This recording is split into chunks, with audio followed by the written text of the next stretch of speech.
Muito bem. Tudo bem com vocês, pessoal? Passaram bem a semana? Algumas lutas, algumas vitórias, né? Normal para cada um de nós. Mas estamos aqui, mais uma vez, para a gente poder chegar no domingo. Espero que você não esteja tendo um estilo de vida onde você chega aqui no domingo exausto, arrebentado, acabado, porque é sinal que tem alguma coisa que não está equilibrada na sua vida, né? É muito importante que a gente consiga chegar na igreja assim, ainda com energia, ainda disposto, porque é sinal que a gente esteve conectado em Deus, é sinal que a gente passou uma semana, não importa quantas lutas a gente teve, mas a gente tem consciência de que Deus esteve do nosso lado, nós temos consciência de que nós estávamos fazendo aquilo que estava no coração dEle, e isso tudo permite que a gente mantenha a nossa energia, mantenha a nossa disposição. Então, deixa eu só setar meu celular para ele não ficar apagando aqui o tempo todo. Display, Autolock, never. Muito bem. Agora vamos pregar. Nós estamos na série Desafiando os Gigantes e correndo com gigantes. Eu desafiei você e você acertou. Correndo com gigantes. E o nosso tema, nosso versículo central, faz alusão a Hebreus 11, onde nós temos uma relação de heróis da fé. Quem de vocês já leu Hebreus 11? Lá você já viu que está escrito a respeito de vários heróis da fé. Pessoas que fizeram grandes coisas, pessoas que tiveram um estilo de vida fabuloso, mas também tivemos pessoas ali consideradas heróis da fé, que morreram, que tiveram suas situações difíceis, para que a gente possa se identificar também com eles. Não apenas aquelas pessoas que ressuscitam mortos, não apenas aquelas pessoas que curam todos os enfermos, mas também pessoas que morrem por Jesus, que morrem pela sua fé. E nós todos temos algo em comum com Hebreus 11. Mas passam-se milhares de anos, gente. Milhares de anos vão passando e essas pessoas morrem século após século e chegamos nos dias de hoje. E você e eu estamos aqui. Nós estamos aqui pensando em como fazer a nossa vida contar. Pensando em como fazer a nossa vida fazer diferença. Fazer com que a nossa vida tenha significado. E como é importante a gente ser honesto com a gente mesmo e a gente parar e pensar sobre como nós estamos vivendo. E como Deus quer que a gente viva. E a gente precisa achar a distância que existe entre aquilo que nós vivemos e aquilo que Deus desenhou a gente para fazer. Em Hebreus capítulo 12, versículo 1, tendo em vista, quem de vocês não participou de nenhuma dessa série, nenhuma mensagem dessa série, está escrito assim: portanto, já que nós temos toda essa turma que já morreu, mas está nos céus e nos veem hoje, correndo a nossa corrida, portanto, também nós, uma vez que estamos rodeados por tão grande nuvem de testemunhas, livremo-nos de tudo o que nos atrapalha. Gente, tem coisa que nos atrapalha. Tem vizinho, às vezes você é o vizinho. Tem trabalho, tem escola, tem tanta coisa. Tem inclinações pecaminosas, tem desejos que a gente tem que a gente não deveria ter. Tantas coisas que nos atrapalham. E elas se engatam na gente de um jeito impressionante e seguram a nossa vida. Livremos-nos de tudo que nos atrapalha e do pecado que nos envolve e corramos com perseverança a corrida que nos é proposta. Existe uma corrida proposta para você e para mim. Existe algo para você que Deus propôs para você. E Ele propôs o mesmo estilo de vida para milhões e milhões e milhões de pessoas que já morreram antes de nós. E elas tiveram a ousadia de correr a corrida que foi proposta para elas. Mas elas fizeram algumas coisas. Uma delas, se livraram das coisas que facilmente se agarram à nossa vida. Obrigado, Thay. Facilmente se agarram à nossa vida. E essa mensagem, em relação a uma das pessoas que a gente quer que influencie a nossa vida, que é Eliseu, essa mensagem é para quando a gente não tem ideia se a nossa vida realmente está contando ou não, se a nossa vida vale alguma coisa ou não, se a gente faz diferença para essa sociedade, para a nossa família, para os nossos amigos ou não. Para quando você questiona se a sua vida conta. E eu quero que você pense com clareza e tenha convicção de que Deus está olhando para você. E Deus está olhando para mim. É importante, para eu poder falar alguma coisa para vocês, eu preciso acreditar nisso. Eu preciso ter a convicção de que Deus está com os olhos dele olhando para mim. E eu tenho a convicção que Deus presta atenção em mim quando eu estou deitando e quando eu vou acordar. E existe um aplicativo bem interessante chamado Sleep Talk, que é muito bacana. E se você não sabe se Deus presta atenção em você enquanto dorme, põe esse aplicativo, ele vai mostrar o quanto ele presta atenção em você enquanto dorme. Ele registra todos os barulhos que você faz. Aí você acorda de manhã cedo, clica no aplicativo e você vai ver um monte de gráfico de tudo que aconteceu de noite com você. E é muito bacana, porque você ouve o pesadelo, você ouve o ronco, você ouve outras coisas que você não imagina que você faz. É muito engraçado. Então, pode baixar aí no teu celular, depois do culto, Sleep Talk, é esse, né? O Leandro e a Giovana já têm tido experiências incríveis com esse aplicativo. Eu e a Cris também já temos tido algumas experiências fantásticas. Gente, enriquece o casamento. Enriquece o casamento. Você não tem assuntos com a tua esposa? Cara, põe o Sleep Talk, na manhã seguinte, você vai ter assunto, vai dar risada, vai achar, nossa, você fez isso, nossa. Não, eu não, era você. Não, esse ronco é teu. Não, e isso aqui é teu. Não, isso não. Mas Deus presta atenção. Deus, Ele olha para você, até enquanto você dorme. Eu acho que Deus, Ele faz questão de olhar para a gente enquanto dorme, porque quando os nossos filhos são pequenininhos e estão dormindo, é uma doçura, né? Eles vão adormecendo, daqui a pouco eles... Aquele soninho profundo, que eles até gemem assim, né? Aí você, que fofinho, oi, que bonitinho. Daí durante o dia você quer matar. Então eu acho que Deus renova as suas misericórdias, porque está escrito assim, né? Que Deus, a cada manhã Deus renova as suas misericórdias. Porque eu acho que Ele olha a gente dormindo, bonitinho, gostosinho. Aí Ele, não vou matar ele hoje, né? Vou deixar ele viver mais um pouco. Porque a gente leva Deus à loucura, né? A gente deixa Deus doido, né? Deus tem que ter muita paciência com a gente. Pelo menos comigo. Eu estou pregando para você, mas eu estou falando de mim. Deus tem muita paciência. Mas eu acho que Ele me vê dormindo bonitinho e Ele me dá mais um dia de vida. E é muito bacana saber que Deus renova a sua misericórdia a cada manhã. Muito bem. Vamos lá. Vamos tentar pregar. Para quando você questiona se a tua vida conta, eu gostaria que você pensasse um pouquinho sobre o teu estilo de vida. A gente tem a tendência de botar a culpa nos outros. Não é verdade? Essa é a nossa tendência. A gente pensa que os outros é que são culpados. Mas você olhando a vida de Eliseu, se você ler 1 Reis, alguns capítulos ali, e também entrando em 2 Reis, avançando na história de Eliseu, você vai perceber que ele tem algumas coisas para te dizer e para me dizer. E boa parte da minha vida eu tive que aprender algumas coisas. Eu acho que já contei para vocês, mas eu aos meus 14 anos eu fiz uma oração dizendo: Deus, eu quero estar aposentado. Eu quero me aposentar, porque a escola está muito difícil.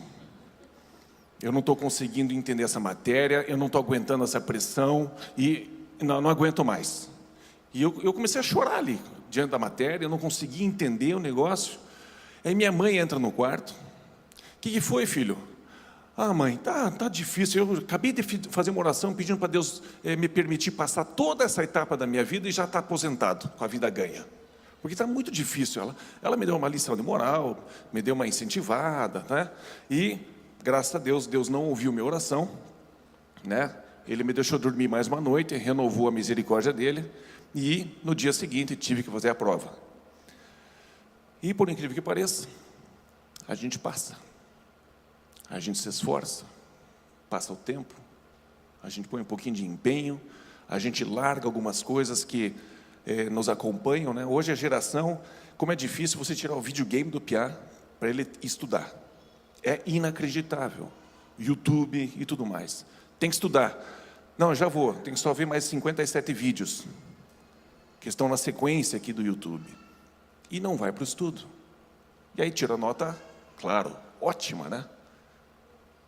0, 4, 6. E é um desespero. Puxa professor e ajuda e incentiva e vai. E você tem que continuar amando o teu filho.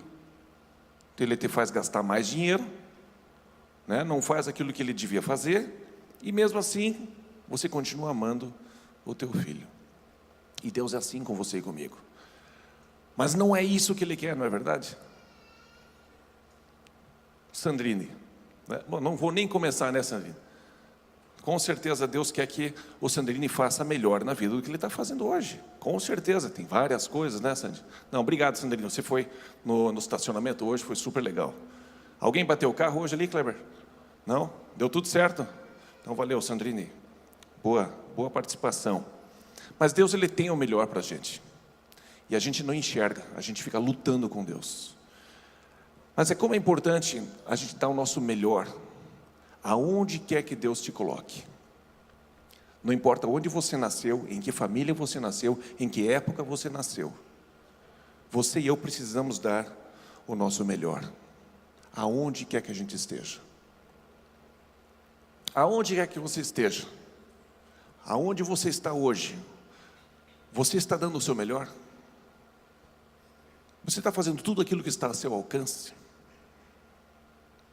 Para a sua família funcionar melhor, para o seu trabalho funcionar melhor, para os seus relacionamentos funcionar melhor, para o seu relacionamento com Deus funcionar melhor. Você está dando o teu melhor?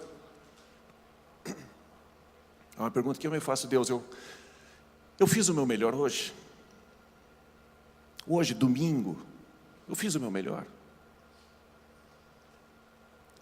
Nós temos que ter essa avaliação crítica a respeito de como nós estamos vivendo, porque onde nós estamos hoje é uma oportunidade para a gente dar o nosso melhor, sempre. Banda, ensaiou o máximo que você podia ter ensaiado? Pregador, você estudou o máximo suficiente a mensagem que você devia trazer? Empresário, funcionário, estudante, você chega no horário, você dá o seu melhor, porque Deus está olhando, gente. Deus está olhando, e eu quero mostrar para vocês algumas coisas que estão escritas aqui.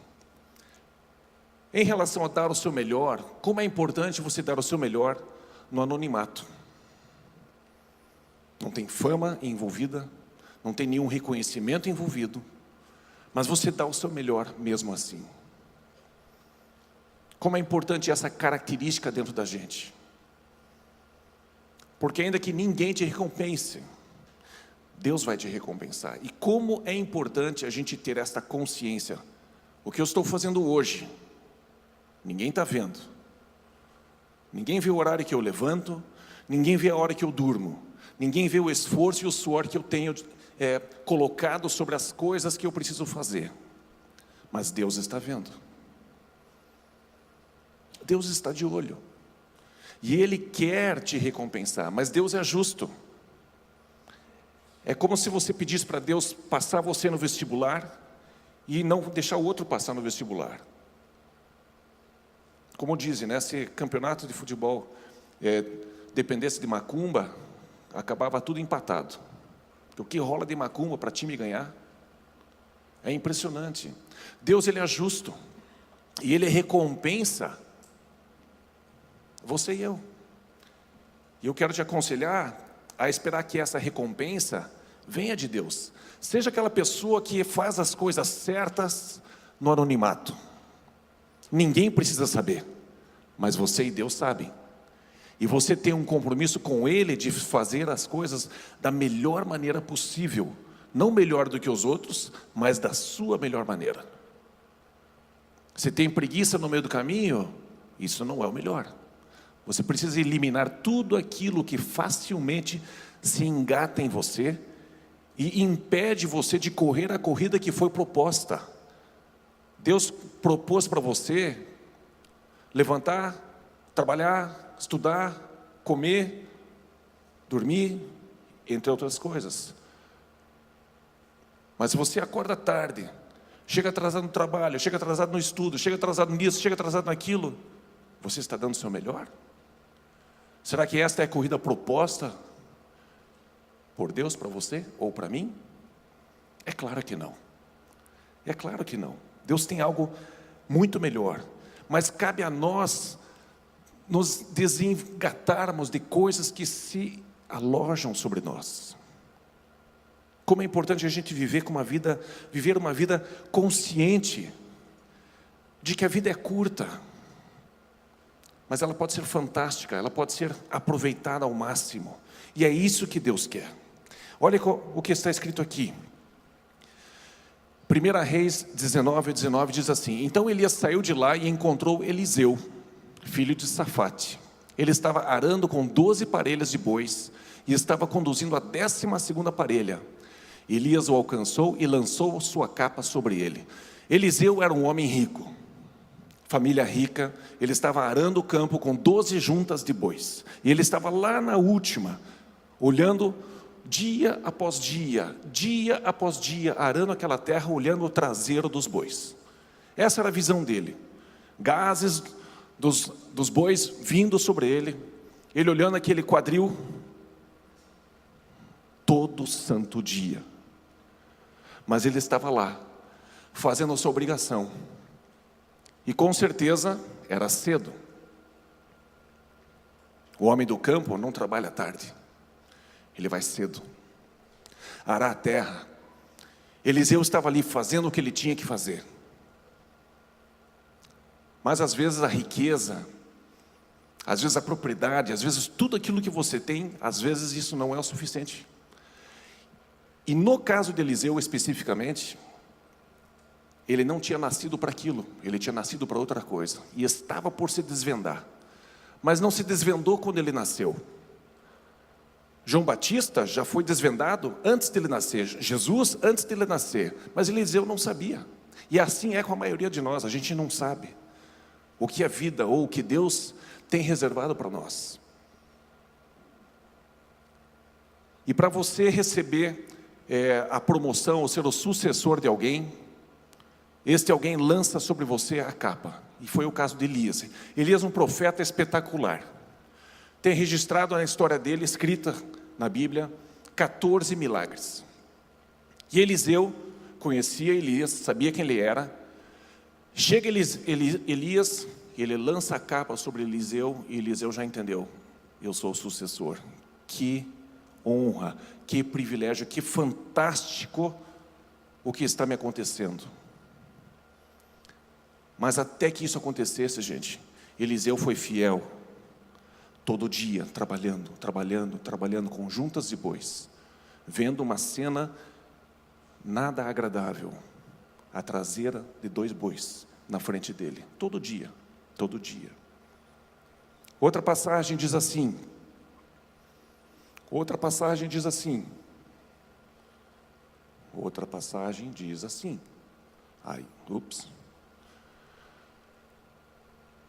Mateus 6, versículo 4 diz assim: de forma que você preste a sua ajuda em segredo, e seu pai, que vê o que é feito em segredo,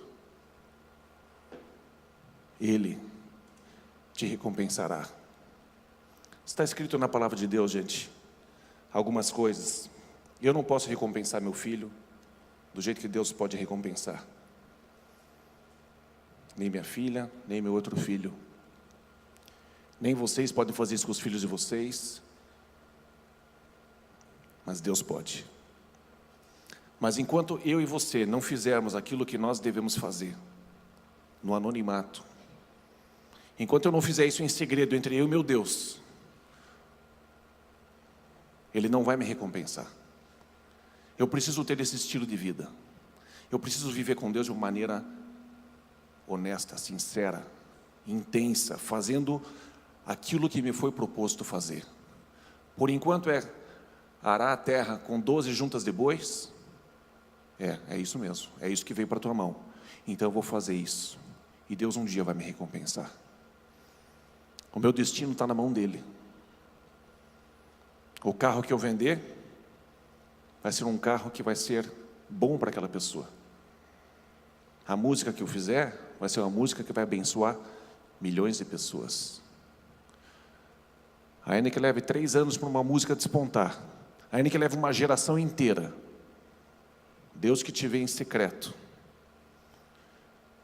Aliás, Felipe, algumas músicas que você está escrevendo, algumas pessoas vão descobrir depois. E elas vão fazer sucesso na sequência. Às vezes a gente nem sabe o que o nosso secreto vai produzir de recompensa vinda de Deus. Tenha um estilo de vida consciente. Seja uma pessoa que está consciente de que está diante de Deus. Eu não sei o quanto eu preciso intensificar esse ponto. Como é importante você se lembrar que você está diante de Deus. Se os homens não veem, isso pouco importa. Deus está vendo. Vamos adiante. Dê o teu melhor nas pequenas coisas, e Deus lhe dará coisas melhores para fazer. E eu falo, a gente olha a moçada hoje, né? Em relação à organização, em relação à postura, em relação a tantas coisas. Então, a gente tem vários jovens vindo trabalhar conosco, e se a moçada não conseguir trabalhar de uma maneira responsável, com respeito, com consideração, dificilmente ela vai conseguir crescer dentro da empresa. Dificilmente ela vai conseguir espaço, porque vai haver uma resistência do chefe, da liderança daquela empresa. Deus resiste ao soberbo. Um chefe também resiste a um soberbo. E isso é assim entre nós, não é verdade? Quem de nós que trabalha aqui tem uma pessoa abaixo de você na equipe e a pessoa é soberba? Você fala uma coisa, ela diz, não sei o que, não aceita a tua orientação, não faz o que você está pedindo. Como é difícil trabalhar. Como é difícil uma pessoa conseguir a recompensa tendo esta atitude. Por isso que você precisa ser fiel. Se é para põe esse papel daqui para lá, faz favor. Ah, tá bom. Pronto. Escuta, você pode trazer o papel de volta? Acabei de ler para lá, pô, esse troço aí, coisa mais sem sentido. Seja fiel nas pequenas coisas. Se você não consegue trazer de volta um papel, porque o teu chefe pediu, me desculpe, você não está sendo fiel nas pequenas coisas. E Deus não vai te colocar em grandes coisas. Porque existe um princípio, se você é infiel no pouco, você será infiel no muito. Como a minha esposa disse, se você não consegue viver com o teu salário, você gasta mais que o teu salário, você não vai conseguir viver com o teu aumento, você vai continuar gastando mais, porque isso está dentro de você. O teu estilo de vida é gastar mais. Essa tem sido a sua infraestrutura. E não adianta você ganhar 5 mil por mês, 10 mil por mês, 15 mil por mês, 30 mil por mês. Você vai conseguir gastar mais do que você ganha. Porque tem coisa boa para comprar por aí, né? Tem muito carro bom por aí. Eu ganho 30 mil por mês. Ah, mas então vou comprar uma Ferrari. Vou pagando aos poucos, mas eu vou... O teu estilo de vida vai te acompanhar. Vai te acompanhar e você vai continuar endividado. Quanto você ganha por mês? Só 30 mil. Eu não consigo nem pagar meu Rolex, minha Ferrari lá fora. Vida miserável que eu tenho. Eu não consigo nem comprar 2 Ferrari. Eu queria uma vermelha e uma verde. Não tem verde. Só tem Lamborghini verde, não tem Ferrari verde. Aí tem que pintar. É que pintar é melhor, né? Porque fazer aquela película não fica tão legal, que é meio brega, né? Esse pessoal que fica fazendo película, envelopamento. Como diz o amigo meu, envelopar? Envelopar, se envelopa uma geladeira. Carro, não. Estilo de vida, gente. Existe um princípio, se você é fiel no pouco, você vai ser fiel no muito. E Deus vai ter, entre aspas, coragem ou a responsabilidade de dizer assim, este eu posso promover. Porque ele é fiel com 3 mil na mão, eu vou colocar 30 mil, vou colocar 300 mil, vou colocar 3 milhões. Ele não vai colocar na tua mão mais, porque você não é fiel no pouco.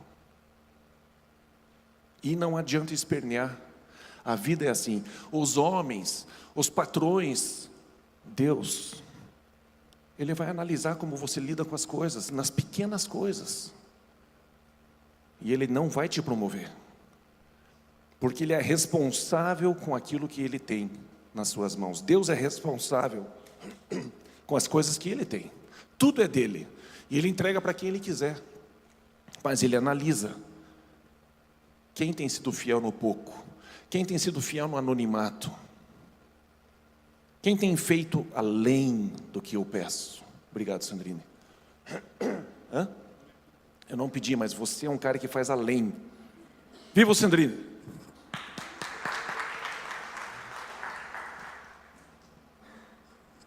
Esse é meu amigo em quem eu tenho prazer. Nós precisamos prestar atenção nisso. 1 Reis, está errado na sua anotação. Eu coloquei 2 Reis, mas é 1 Reis. 19:21 diz assim: E Eliseu voltou, apanhou a sua parelha de bois e os matou. Queimou o equipamento de arar para cozinhar a carne e a deu ao povo. E eles comeram. Depois partiu com Elias e se tornou seu auxiliar. Um homem rico. E ele passou 10 anos aproximadamente, antes de ele ser realmente promovido, ele passou 10 anos sendo fiel no pouco. Sabe o que ele fazia? Naquela época, gente, o profeta nem sequer às vezes lavava a sua própria mão. Ele chegava na frente da bacia, punha as mãos na frente, vinha o servo e lavava a mão dele.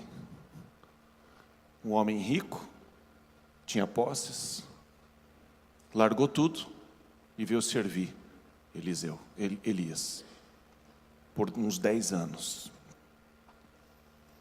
Se tornou seu auxiliar, a ponto de ficar lavando a mão dele. Quem é que se sujeitaria? Quem é que teria a comunhão com Deus necessária para poder chegar a esse ponto de dizer assim, esta é a corrida que me foi proposta.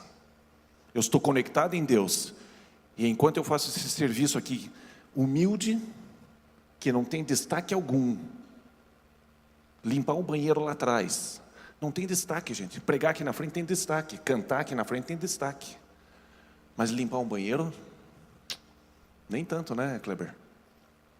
Quem é que limpou o banheiro hoje? Alguém sabe? Quem é que sabe? Ninguém sabe. Não é para saber.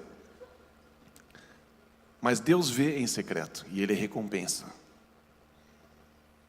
Nós devemos ter essa postura, essa maturidade de perceber, Deus está nesse negócio. E Ele é meu recompensador, galardoador. Como é importante você viver assim. Vamos para frente. Além de, nós temos também aqui em Lucas 16, versículo 10, que diz assim: quem é fiel no pouco, também é fiel no muito. E quem é desonesto no pouco, também é desonesto no muito. Por isso, gente, dê o seu melhor. Eu estou enfatizando, dê o seu melhor. Dê o seu melhor, aonde você estiver. No anonimato, em secreto, não importa. Dê o seu melhor. E você também precisa pensar que Deus não está apenas olhando para você, para ver se você vai curar dezenas de pessoas, levantar a mão e falar assim, Espírito Santo. E aí um auditório inteiro. Deus não está olhando isso primeiro. Ele primeiro olha o natural. Como é que você lida com as coisas naturais? E desculpe eu falar de novo, como é que você lida com o dinheiro? Como é que você lida com a sua roupa? Como é que você lida com o seu carro? O teu carro está um ninho de rato? O teu quarto é reflexo do diabo que deixou um caos no universo e Deus entra em ação. Havia caos sobre toda a terra. Ele diz, eu preciso entrar em ação, porque isso aqui não tem condições. Às vezes a gente entra nos quartos da piazada, gente, parece que o diabo passou por ali. É a roupa pendurada, é cueca no cabide, que o cabide está na torneira. Não sei como é que consegue fazer tanta coisa com tão pouca roupa que tem. Imagina se eles tivessem a roupa que nós temos, né, Cris? A gente tem bastante roupa. Mas a piazada, meu Deus. E isso, gente, por incrível que pareça, está afetando as meninas. Até elas estão ficando assim, um caos. Tem mãe aqui que vê as filhas assim, que está um caos o quarto? Tem? Não tem. Todas as meninas da C3 aqui são todas bem comportadinhas, né? Uhum. Mas, gente, é impressionante. Eu entrei no quarto do meu filho, assim, uma vez. Porque não tinha espaço no chão para andar. E tanta coisa no chão. O caos, o capeta passou por aqui, deu uma lição de como é que faz o quarto ficar bagunçado. Terrível. Gente, e a gente ensina, porque nós sabemos, nós já temos essa experiência, de que Deus está nos detalhes. Deus está nos detalhes. Dê o seu melhor no natural, e Deus fará o sobrenatural. Tem gente que chega para nós e diz assim, eu quero ser um profeta para as nações. Tá bom, seja um profeta no teu quarto primeiro. Depois você arruma o mundo. Arruma o teu quarto primeiro. Depois a gente arruma o mundo. Por quê? Porque nós sabemos que vai chegar no mundo, não vai saber o que fazer. Não tem capacidade, não tem estrutura organizacional, não tem estrutura mental para enfrentar o mundo lá fora. Por isso é fundamental que a gente insista em fazer com que os filhos, os nossos liderados nos conectes, sejam pessoas mais organizadas, sejam pessoas mais responsáveis com as coisas que Deus pôs nas mãos deles. E não tenha medo de ficar cutucando, não. Cutuque, diga que você precisa melhorar nisso. Preste atenção nisso. Quer se dar bem na vida? Arrume isso aqui primeiro. É fundamental, gente.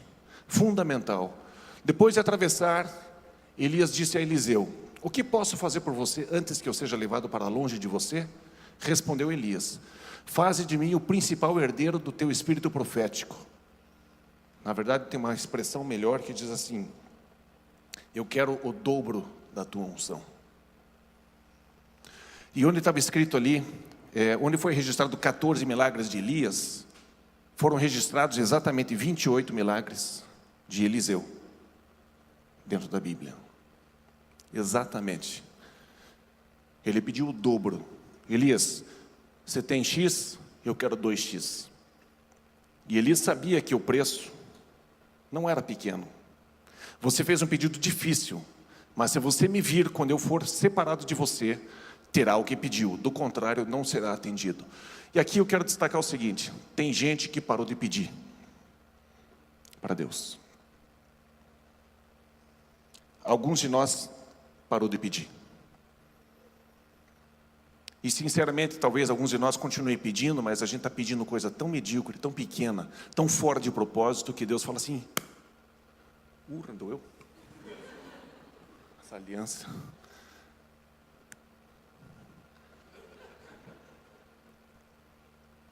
Elias perguntou, Eliseu, o que você quer? Peça. Gente, está na hora de você voltar a pedir. Está na hora de você voltar a pedir para Deus. Mas lembre-se do princípio que eu acabei de falar. Seja fiel no pouco. Porque Ele não vai te dar muito. Porque no muito você vai continuar sendo infiel. É a natureza do homem. Conserte-se. Faça uma avaliação sobre você mesmo. Gente, não tem nada a ver com o amor de Deus, tá? Deus te ama bagunceiro ou não. rico ou pobre, bonito ou feio, Deus te ama, ok? Então isso tem que ficar super claro para a gente. Agora eu estou falando sobre vida, fazer a vida acontecer. Deus não vai te colocar sobre o muito, enquanto você não acerta o pouco, para o teu bem, para o bem daqueles que estão à sua volta. Como é importante isso. Basta a gente ver o que acontece com um país quando você tem um líder errado. Dá uma olhada em volta no mundo inteiro. Eu tenho certeza que se Jesus fosse o líder, o mundo seria bem diferente. Mas cabe a gente exercer papel de liderança com responsabilidade. João 14, 12 a 14 diz o seguinte: digo-lhes a verdade, aquele que crê em mim, fará também as obras que tenho realizado, fará coisas ainda maiores do que estas, porque estou indo para o Pai, e eu farei o que vocês pedirem em meu nome, para que o Pai seja glorificado no Filho. O que vocês pedirem em meu nome, eu farei. Pai, eu quero uma Ferrari. Nada tendes porque nada pedis. Avança um pouquinho. Pedis e não recebeis, porque pedis mal. Se conecte em Deus. Se conecte em Deus e veja o que Ele quer que você peça. Os seus pedidos precisam estar alinhados com o seu propósito, com o seu destino, com Deus, com quem Deus desenhou você para ser. Se você é um boxeador, peça as luvas de boxe, peça um ringue, peça um técnico, peça um patrocinador de suplemento. Faça as coisas alinhadas com o seu destino. Eu não sei meu destino, precisa saber. Você não pode sossegar enquanto você não souber o seu destino. Cutuque Deus todo santo dia. Avalie o que você faz bem feito e vá nessa direção. Veja o encorajamento de Eliseu. Se Eliseu pudesse dar uma voltinha com a gente hoje, com a experiência de vida que ele teve, ele diria para você, aprender a cultivar a presença de Deus na sua vida. Aprenda a cultivar. E olha o versículo que está registrado aqui, o que ele fez quando alguém pediu para ele trazer uma resposta em relação a uma situação crítica muito difícil. Em 2 Reis, capítulo 3, versículo 15, diz assim: mas agora tragam-me um arpista. Tem guerra vindo, tem falta de água, tem fome na terra. As pessoas chegam para Eliseu e dizem: e agora, o que a gente faz? Traz um arpista. Gente, nós não podemos funcionar da maneira que o mundo funciona. Nós não podemos resolver os problemas do mundo do jeito que o mundo resolve. Nós precisamos incluir Deus. E Deus, Ele quer que você crie um ambiente de concentração, de honra. E Eliseu então pede um arpista e ele começa a dedilhar. E Deus vem, porque o momento está certo, o clima está certo, existe reconhecimento. Não tente resolver as coisas na loucura do seu dia a dia. Tenha um tempo com Deus. Crie um ambiente, aprenda a criar um ambiente para você e Deus. Faça isso, experimente fazer isso. Gente, eu não tenho nenhum problema com música do mundo. Eu escuto de vez em quando. Mas não é com essa música que eu fico na presença de Deus. Eu sempre faço isso, né? Eu preciso achar outro repertório. Se alguém sabe fazer um samba? Não, né? Né? Também não sei fazer isso. Como é que faz? Sei lá. É cuica. Não é assim, né? Viu? Nem o Zeca Pagodinho vem aqui, né? Imagine Deus. Eu preciso criar um ambiente para Deus. Eu preciso criar um ambiente. Você precisa criar um ambiente para Deus. E, gente, vários de nós aqui passam situações difíceis. E a gente não se rende, não se humilha diante de Deus. A gente não se curva, não se prostra e... Deus, eu preciso de Ti, Deus. Pelo amor de Deus, vem aqui na minha vida. Por favor, me ajude, fala comigo, Senhor, eu preciso de Ti, eu tenho isso para resolver, Deus, me ajude, Deus. Só o Senhor tem as palavras certas, ninguém mais tem essas palavras, Senhor, me ajude. Para onde que eu vou, Deus? Se você não conseguir criar um ambiente de reverência a Deus, gente, Ele não vem.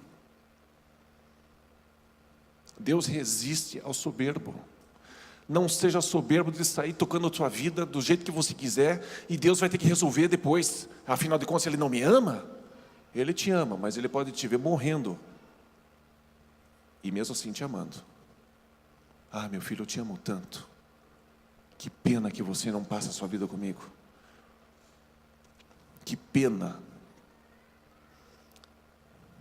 Deus nos ama, mas Ele procura parceiros para fazer a vida acontecer sobre a terra. A vida é sua, mas o destino, quem escreveu foi Ele. E para que esse destino aconteça na sua vida, você precisa se humilhar diante de Deus. Você precisa ter uma vida que se aproxime dEle. Mais 2 pontos e eu vou encerrar. Atos 4,13 diz assim: vendo a coragem de Pedro e de João, e percebendo que eram homens comuns e sem instrução, ficaram admirados, e reconheceram que eles haviam estado com Jesus. Você precisa passar tempo com Deus, para você ser influenciado por Ele, para você se tornar mais como Ele. Se você passa a sua vida o dia inteiro, sendo influenciado por, Red Hot Chili Peppers, U2 e um monte de banda que toca super bem, você vai se assemelhar a isso, e vai ser como todo mundo. Mas se você se deixa ser influenciado por Deus, você vai se assemelhar a Ele, e é muito melhor, gente. Ouça o meu conselho, ouça o conselho de Eliseu, era o que ele fazia. Ele criava um ambiente, ele cultivava a presença de Deus. Número 2, que conselho ele daria para você? Em algum momento da sua vida, você precisa acordar e fazer alguma coisa. Não adianta você ficar prostrado diante de Deus, não adianta você ficar criando só um ambiente para Deus. Você precisa em algum momento começar a agir em cima daquela revelação que Ele te deu. Ele diz para você: vai para a esquerda, depois para a direita. Você tem que levantar, ir para a esquerda e depois para a direita. Porque se você ficar ali plantado no chão, de joelhos, prostrado, adorando a Deus o tempo todo, a sua vida não vai acontecer também. Faz sentido? Deus, Ele é por acaso muito inseguro. Fica aqui mais um pouquinho, meu, estou tão sozinho nesse universo. Canta um pouco para mim, canta aquela. Ai, isso. Está meio desafinado, viu? Mas tudo bem. Deus está muito seguro de si. Ele não acorda pensando: será que eu devo me vestir que nem um pavão hoje? Ele não chama os anjos para dizer assim: conselho de moda. Como é que eu devo me portar hoje, anjos? Eu acho que você deve fazer assim, não sei. Ele está bem seguro. Deus está muito seguro de si. Então não adianta ficar prostrado de joelhos. Tem que levantar e fazer aquilo que Deus colocou no teu coração para fazer. Mas eu não tenho certeza. Vá e faça, e experimente. Você vai descobrir que Deus está falando com você. Está faltando para você e para mim, às vezes, agir com um pouquinho mais de ousadia, de confiança de que Deus realmente fala com a gente. Muitos de nós aqui, a gente escuta a voz de Deus, mas pensa que é a gente que está falando. Gente, se fosse fazer um campeonatinho de quem atira mais rápido, tenho certeza que Deus atira mais rápido que você. A gente é meio devagar para pensar até. Ele fala uma coisa, a gente fica: será? E pensa. Deus fala. Deus orienta. Faça alguma coisa, saia dos joelhos e vá para a ação, e faça aquilo que Deus colocou no teu coração. Assim diz o Senhor: cavem cisternas neste vale. Tem momentos que o homem de Deus, que você, mulher de Deus, homem de Deus, precisa entrar em ação. Deus diz que vai abrir cisternas. Mas é através de você, é com o teu calo, não com o dele. É a gente que tem que cavar. É a gente que precisa ir atrás do cliente. É a gente que precisa ligar para os prospects. É a gente que tem que tentar fechar um negócio. É a gente que tentar fazer com que o preço seja melhor. É a gente, não é Deus. Você tem que sair da sua zona da preguiça e fazer a coisa acontecer. Nós temos que entrar em ação. Deus não quer preguiçoso. Deus não quer gente que não faz nada. Quem não quer trabalhar, que não coma. Está escrito, Paulo falou isso. Paulo, tem um monte de gente que está querendo ficar só orando, não quer trabalhar. Bom, então diga para eles não comerem. Aí pode ficar orando. Gente, nós somos espirituais e a gente precisa manifestar através do nosso corpo, através da nossa mente, aquilo que precisa ser feito.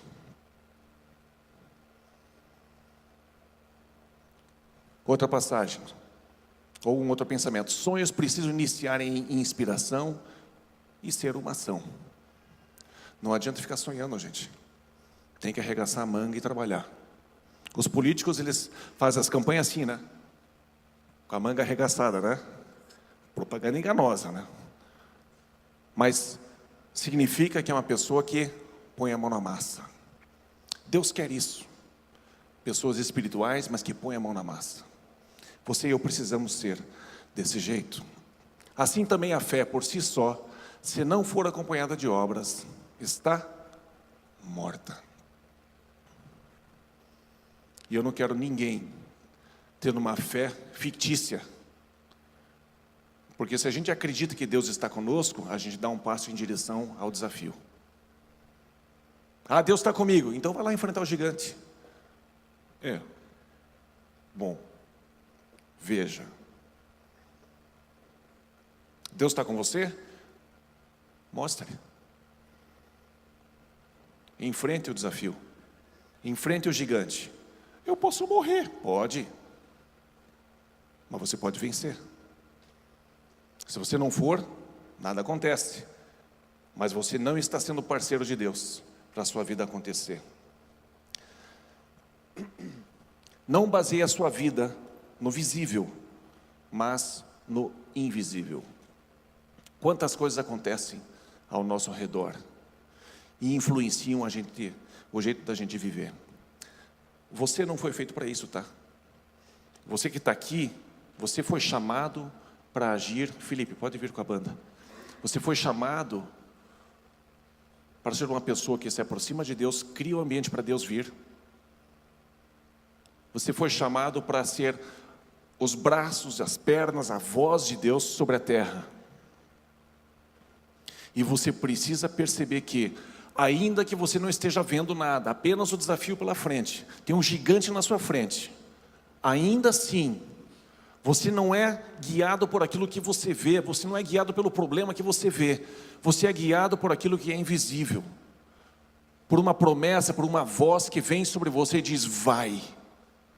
Enfrente esse negócio, não seja covarde. Gente, os covardes não herdarão o reino de Deus. Está escrito. Não seja um covarde, não seja tímido. Vá em frente, enfrente as coisas que Deus coloca diante de você. E eu tenho certeza absoluta que você é mais do que vencedor. Já está escrito isso sobre você. E você precisa dar esse passo, dê esse passo. Seja corajoso. Não tenha medo de ser derrotado lá na frente, você não vai ser derrotado. Ainda que você tenha tropeços, você não fica prostrado, você levanta. O homem de Deus, a mulher de Deus, vai tropeçar? Vai. Mas ele não fica prostrado. Ele levanta e aprende com aquele tombo. Fica mais calejado, fica mais firme, fica mais robusto. Como nós precisamos ter uma robustez mental para enfrentar essa vida.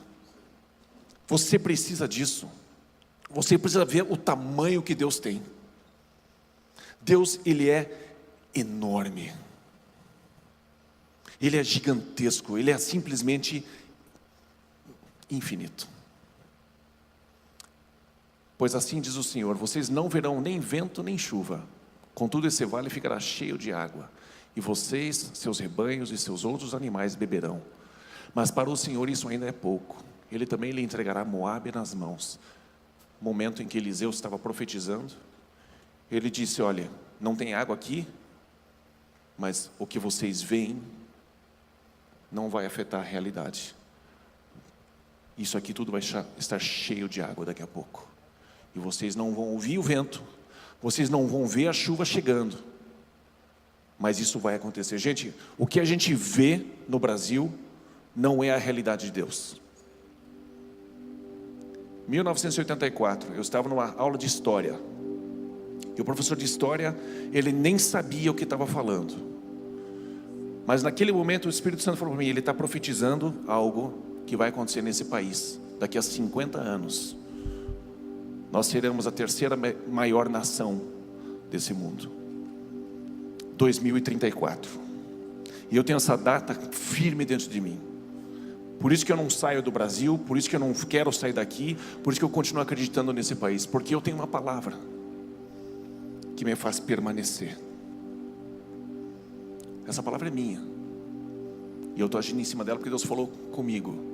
Talvez Deus fale com você agora, talvez não, mas nós agimos em cima daquilo que nós temos de revelação do Espírito, que revela o que está invisível e vai se manifestar um dia no visível. Não seja levado de um lado para o outro pelo que você vê. Seja corajoso e faça a sua vida acontecer no invisível, no seu ambiente com Deus, onde Ele fala com você, e ainda que esteja tudo ruim ao seu redor, você fica inabalável. 2 Coríntios 4,18, vou pedir para o Japa pôr para mim, diz assim: assim fixamos os olhos não naquilo que se vê, mas no que não se vê, pois o que se vê é transitório, mas o que não se vê é eterno. A palavra de Deus. Deus já falou com você tantas vezes, tantas coisas, e Ele está dizendo para você: ei, dê um passo. Gente, dê um passo em frente, não desista, não faça o que os outros estão dizendo para você fazer de uma maneira inconsequente. Crie um ambiente, ouça Eliseu, traga um arpista, não ouça qualquer música. Crie um ambiente, deixa o Espírito Santo entrar. Algumas músicas vão mandar Deus embora, gente, desculpa falar, mas essa é a realidade. Crie um ambiente para Deus e para você, e Ele vai falar com você, e o visível já não vai mais te afetar, mas o Deus invisível que te vê em secreto, Ele vai te trazer orientação, Ele vai te trazer destino. E não adianta você ganhar o mundo inteiro e perder aquilo que Deus chamou você para fazer. Quero convidar você a ficar em pé.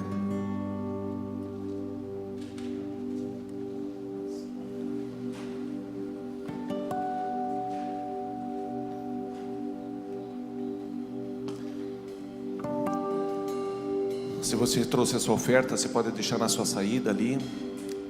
Nós fizemos uma caixinha bonitinha para você lá atrás. Obrigado, Japa, André, que desenharam com carinho isso para a gente. Vamos falar com Deus mais um segundo. Pai querido, nós estamos te buscando sim, em nome de Jesus. Pai, perdoa-nos quando a gente fica apenas na correria, fica apenas na inclinação da nossa carne, a gente fica tentando satisfazer a nossa alma e não percebe que a gente está sendo corroído e perdendo tempo na vida, Senhor. Perdoa-nos, Senhor, e ajuda-nos, Senhor, a te encontrar. Ajuda-nos, Senhor, a criar esse ambiente, esse momento de comunhão contigo, onde o Senhor tem total atenção nossa, para que o Senhor fale do nosso destino, para que o Senhor fale por que é que nós existimos, porque como o Senhor já disse, o Senhor não é um Deus mudo, mas o Senhor é um Deus que fala. O Senhor tem braços, o Senhor tem pernas, o Senhor nos alcança, e o Senhor tem um coração que se importa. E o Senhor tem um destino que é melhor do que o destino que nós podemos criar para a gente mesmo, porque esse destino inclui o Senhor. Ajuda-nos, Pai, a perceber que o Senhor é tudo o que nós precisamos, nada mais é necessário. Mas o Senhor nos dá, ainda assim, presentes, mimos, carinhos, porque o Senhor é assim. O Senhor é amor. O Senhor quer o nosso bem, quer o nosso melhor. Pai, eu peço que esse espírito de fé, essa atmosfera de fé, essa atmosfera de convicção permaneça sobre cada um, Senhor. Que ninguém se distraia saindo daqui até em casa, mas perceba o Teu Espírito Santo com a mão de destino sobre nós, individualmente, cada um, Senhor. Perceba que existe uma mão de destino sobre nós. Essa mão está sobre mim, esta mão está sobre o meu irmão, está sobre a minha irmã. A mão do destino do Senhor, a mão da revelação do Senhor, em nome de Jesus. Gente, Deus abençoe muito vocês, que vocês tenham uma semana fabulosa, conscientes de que Deus está em todos os lugares e que Ele está falando com você. Vamos adorar a Deus, não se distraia. Nós vamos cantar mais uma canção. Lá atrás tem um café bem gostoso. Deus abençoe vocês.